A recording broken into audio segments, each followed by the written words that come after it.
Дорогие мамочки, я рада вас видеть в гостях у доктора Алены. И сегодня мы с вами поговорим про кашель, о причинах кашля, о видах кашля, о том, как отличить простудный кашель от любого другого. И самое главное, о том, как с ним бороться. Мы пригласили к нам в студию Олесю Бутузову. Почему проблема кашля так остро обсуждается в интернете? Конечно, кашляющий ребенок – это классическая картина на приеме у педиатра. Ведь еще ни одному из малышей не удавалось вырасти, избежав этой неприятности. Однако такой, казалось бы, знакомый всем кашель может быть не так-то прост. Большинство мам думают, что кашель – это простуда, бронхит, ларингит, но в самом-самом крайнем случае, страшном случае, это пневмония. А ведь на самом деле причин для кашля значительно больше. Давайте о них поговорим поподробнее. Помимо бронхита и пневмонии, кашель может быть симптомом воспаления лор-органов. Например, у детсадовцев он часто сопровождает аденоидит – воспаление разросшейся аденоидной ткани. В таком случае слизь аденоидов стекает по задней стенке глотки, вызывая раздражение и, как следствие, рефлекторный кашель. Резкий неожиданный приступ кашля может быть вызван инородным телом. К сожалению, маленькие и даже не очень маленькие детки нередко засовывают себе в носик бусинки или нечаянно проглатывают монетки, конфетки, которые попадают, как говорят в простонародье, не в то горло. А так как горло у нас одно, мелкий предмет на самом деле проваливается в бронхи и вызывает кашель. Бронхиальная астма и другие аллергические заболевания весьма распространенная в наше время причина, потому что детей-аллергиков, к большому сожалению, сейчас очень много. А кашель также может быть признаком пороков сердца или заболеваний пищеварительной системы, например, эзофагиальный рефлюкс. Пища, смоченная соляной кислотой, забрасывается из желудка обратно в пищевод и даже выше, и вызывает раздражение нежной слизистой и, опять же, как следствие, кашель. Глистная инвазия, как ни странно, один из самых распространенных симптомов глистов наравне с бледностью, болями в животе, нарушениями аппетита является кашель. А многие детки начинают кашлять в прокуренных комнатах, в помещениях с загрязненным, слишком сухим воздухом. Иногда обращаются мамы с детками, которые кашляют на протяжении долгого времени. Начинается скрупулезный поиск причин. И на опросе, круге на третьем где-нибудь, выясняется, что папа курит, но при этом не при ребенке, а в туалете или на кухне рядом с вытяжкой. К сожалению, все эти предосторожности ребенка уберечь не могут. Это пассивное курение, которое вообще плохо влияет на здоровье в целом и на состояние бронхолегочной системы в частности. Но самой частой причиной кашля, безусловно, является простуда.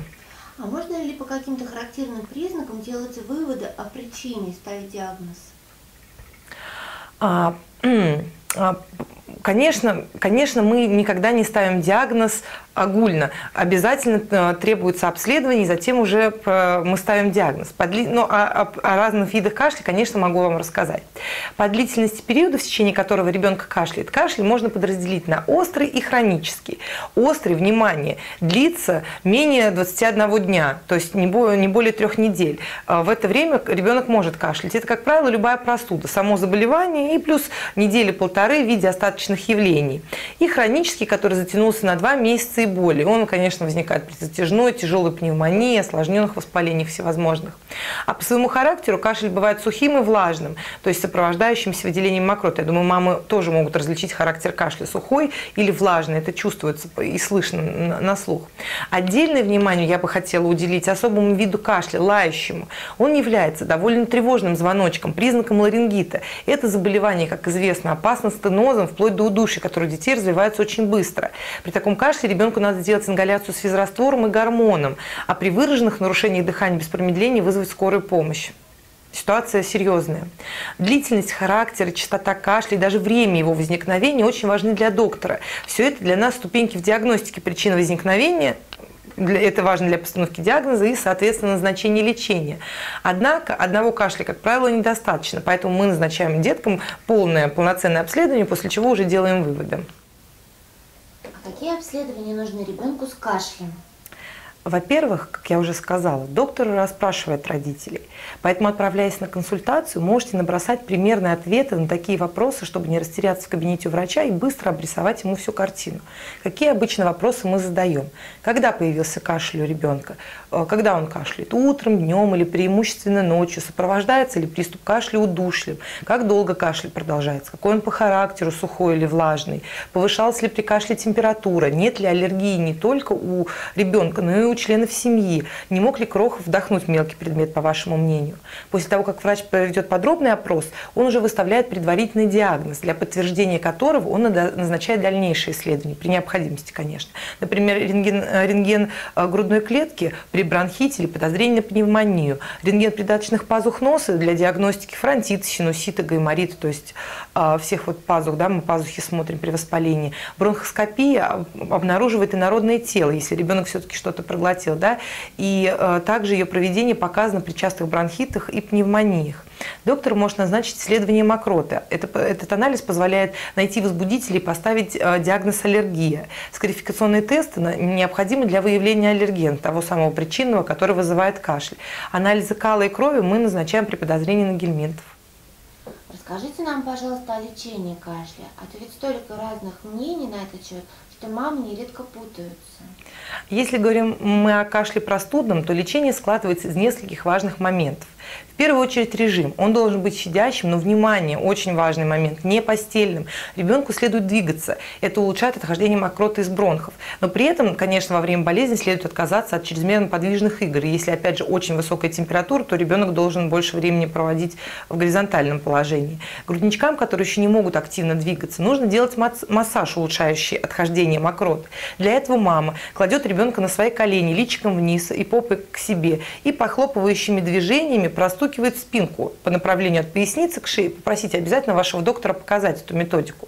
Диета должна быть легкой, а питьевой режим непременно расширенным. Вода, неконцентрированные соки, компоты, свежие морсы. Чем больше ребенок пьет, тем легче ему откашливаться.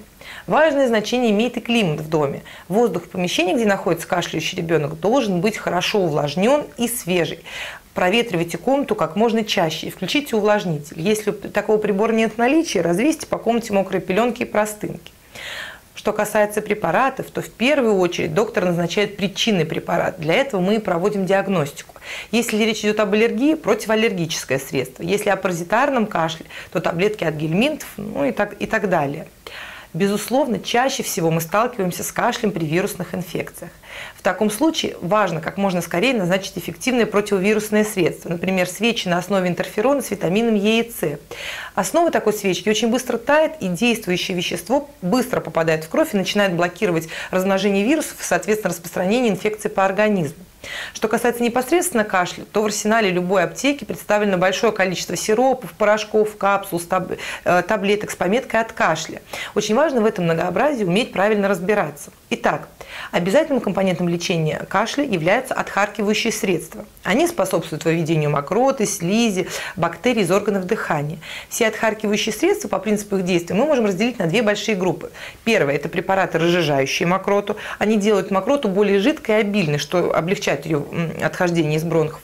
А вторая группа – это препараты, стимулирующие ее отхождение. Они воздействуют на сами бронхи, не на мокроту, на сами бронхи, усиливают их работу по самоочищению. И, наконец, есть еще одна группа, которая удачно сочетает в себе оба эффекта. Это комбинированные средства. Они сочетают в себе и разжижение мокроты, и выведение ее из бронхов. Как правило, мы детям назначаем именно такие сиропы. При кашле, сопровождающемся обструкцией, то есть при сужении бронхов, например, при бронхиальной астме, при аллергии, доктор обязательно назначает бронхолитики. Они расслабляют гладкую мускулатуру бронхов, расширяют их просветы и восстанавливают нормальное дыхание. Чаще всего это аэрозоли с специальными дозаторами, которые позволяют точно рассчитывать дозы. Безусловно, дозировку препарата подбирает только лечащий врач. При лающем кашле рекомендуется проводить ингаляции с гормональными препаратами, а при выраженном затруднении дыхания срочно вызываем скорую помощь и госпитализируемся. Важно, большое ваше внимание хочу обратить на то, что противопоказаны противокашлевые средства. Очень плохо, но сейчас их все чаще и чаще назначают педиатры. Почему? Совершенно непонятно. Их использование заглушает кашель, ребенок перестает кашлять, но это на самом деле очень плохо для заболевания, потому что слизь, мокрота в бронхах и легких застаивается, соответственно, это усугубляет течение заболевания и приводит чаще всего к развитию пневмонии, как осложнение обычного простого простудного простудного кашля. Назначение противокашлевых средств показано только при коклюше и подготовке к операциям на органах дыхания. Важный момент – это ингаляции.